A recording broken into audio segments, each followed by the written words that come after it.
నేను మునగాకు తాలింపు చేస్తున్నాననమాట ఈరోజు. చాలా రోజుల నుంచి అనుకుంటున్నాను మునగాకు తాలింపు అని, కానీ కుదరట్లేదు. సంతకు వెళ్ళినప్పుడు తెచ్చుకున్నాననమాట మునగాకు. సరే అయితే ఇంక చేద్దామని ప్రిపేర్ అయితే చేసి పెట్టాను. ఇంకా తాలింపేసుకొని తాలింపు వేగినాక ఉల్లిపాయలైతే సన్నగా కట్ చేసి పెట్టుకోవాలి. ఇంకా తాలింపు వేగినాక దాంట్లోకైతే ఉల్లిపాయలు వేసేసుకొని కొంచెం ఉప్పు వేసుకొని కొంచెం మగ్గనిచ్చుకోవాలన్నమాట. ఎందుకంటే ఉప్పు వేస్తే కొంచెం తొందరగా మగ్గుతుంది కదా ఉల్లిపాయలు, లేకుంటే పచ్చి పచ్చిగా ఉంటాయి. ఇంకా అలా కలబెట్టేసిన తర్వాత ఆకైతే శుభ్రంగా కడిగి పెట్టుకున్నాను.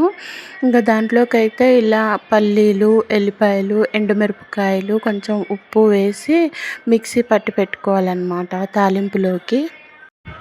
మనకు సిటీలో అయితే మునగాకు దొరకదు కదండి. ఎప్పుడైనా సంత పెట్టినప్పుడు సంతలో అయితే ఈ మధ్య పెడుతూ ఉన్నారనమాట మునగాకు. ఇంకా మేము సంతకు వెళ్ళినప్పుడే ఇలా మునగాకు తెచ్చుకుంటాను వారానికి ఒకసారి.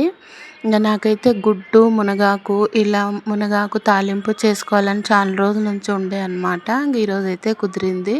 ఇంకా మునగాకు బాగా శుభ్రంగా కడుక్కున్న తర్వాత ఇంకా ఉల్లిపాయలు మగ్గుతాయి కదా, దాంట్లో అయితే వేసుకోవాలి.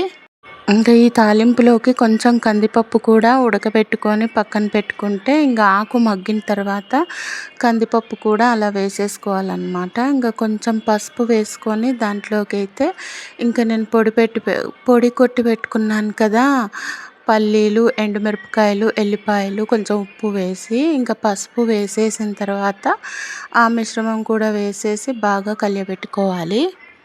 ఇంకా అన్నీ వేసేసిన తర్వాత కొంచెం బాగా కలియబెట్టుకోవాలన్నమాట. ఇంకా కొంచెం వాటర్ ఉంటే అది పోయే వరకు కొంచెం బాగా మగ్గించాలి. ఇది చపాతీలోకైనా అన్నంలోకి సైడ్ డిష్గా అయితే చాలా టేస్టీగా ఉందన్నమాట. నాకైతే బాగా నచ్చింది. మీకు నచ్చితే లైక్, షేర్, సబ్స్క్రైబ్ చేసుకోండి.